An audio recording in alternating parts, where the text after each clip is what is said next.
We were wanderers from the beginning. The frontier was everywhere. When the climate was congenial, though, when the food was plentiful, we were willing to stay put. We've abandoned the nomadic life. For all its material advantages, the sedentary life has left us edgy, unfulfilled. We haven't forgotten. We're the kind of species that needs a frontier. Until 2 days ago, that sound had never been heard on this earth. Radio signal transmitted by the Soviet Sputnik, the first man-made satellite. Crowds go wild over the first man to conquer space. Major Gagarin's initial function is a long red-carpeted walk to the platform, where Khrushchev greets him. Gagarin puts party first by thanking... Recognizing the head start obtained by the Soviets, now it is time to take longer strides. Time for a great new American enterprise. We choose to go to the moon in this decade and do the other things, not because they are easy, but because they are hard. The 60s are underway. We're going to the moon in a big way. Everybody knows it. We are innovating. We have an innovative culture because a space frontier is being breached. Colonel John H. Glenn, Jr. squeezes into his spacesuit. Every month, a new advance in space garners the headlines. Roger Pitch. On your way, Molly Brown. Now, ma'am. President Johnson honors the space twins as their families look on, hailing their feat as worthy of modern Christopher Columbus's Mr. Johnson. Every next Gemini mission more ambitious than the previous one. Astronauts Michael Collins and John Young leave their quarters at Cape Kennedy. They underwent a medical examination, and they lunched on steak and eggs. The Agena climbs into space on a tail of orange flame. With the Gemini program successfully completed, the United States holds virtually every record in manned space flight. Next stop, the moon.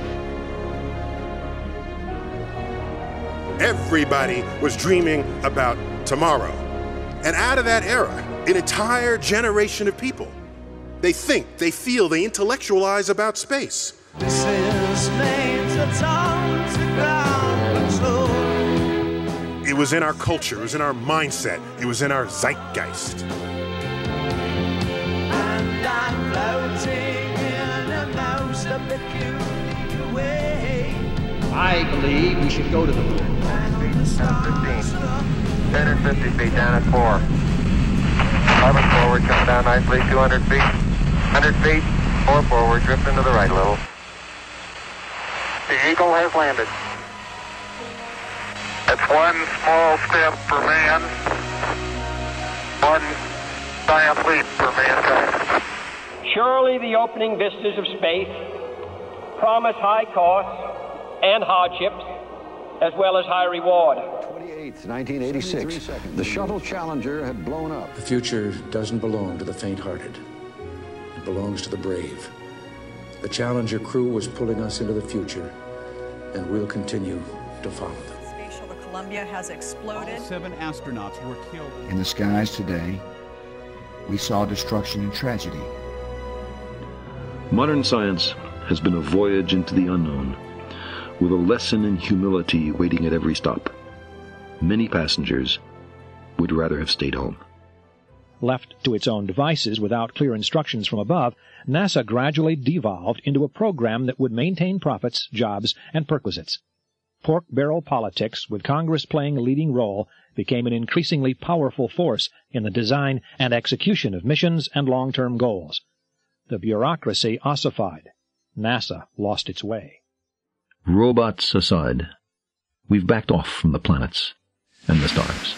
We're just closing shop. All 3 engines up and burning. 2, 1, 0, and liftoff. The final liftoff of Atlantis on the shoulders of the space shuttle. America will continue the dream. Program, Houston. Roger, roll, Atlantis. Houston now controlling the flight of Atlantis. The space shuttle spreads its wings one final time for the start of a sentimental journey into history. Mission complete, Houston. After serving the world for over 30 years, the space shuttle's earned its place in history. to a final stop.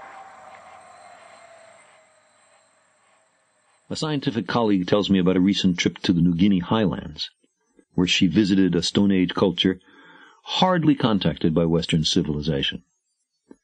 They were ignorant of wristwatches, soft drinks, frozen food. But they knew about Apollo 11. They knew that humans had walked on the moon. They knew the names of Armstrong and Aldrin and Collins. They wanted to know who was visiting the moon these days.